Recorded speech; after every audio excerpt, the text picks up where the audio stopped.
আসসালামু আলাইকুম বন্ধুরা, আমি মাহি নিয়ে আসলাম আপনাদের জন্য আরও একটি নতুন ভিডিও।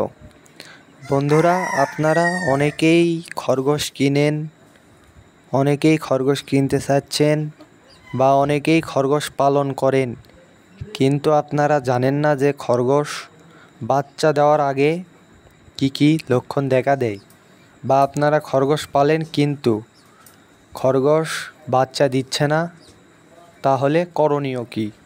বন্ধুরা, প্রথমে আমরা জানব যে খরগোশ বাচ্চা দেওয়ার আগে কি কি লক্ষণ দেখা যায় খরগোশের মাঝখানে। বন্ধুরা, খরগোশ বিভিন্ন ধরনের ফর্ম বা নরম জাতীয় জিনিস, যেমন সুতি কাপড়, নিজের বুকের পশম ছিঁড়ে খায়ের ভিতরে দিবে বাচ্চা জন্ম দেওয়ার জন্য। আর আপনারা তো স্ক্রিনে দেখতেই পারতেছেন যে এখানে একটি খরগোশ ফর্ম নিয়ে যাচ্ছে খায়ের ভিতরে। আর আপনারা যারা আগে থেকে এই বিষয়টি জানেন, অবশ্যই আমাকে কমেন্ট করে বলবেন, তাহলে আমি বুঝতে পারবো। আর আপনারা কোন কোন বিষয়ে ভিডিও চান অবশ্যই আমাকে বলবেন। আর 3টি খরগোশ আছে এখানে বাচ্চা, এই 3টি খরগোশ বিক্রি হবে।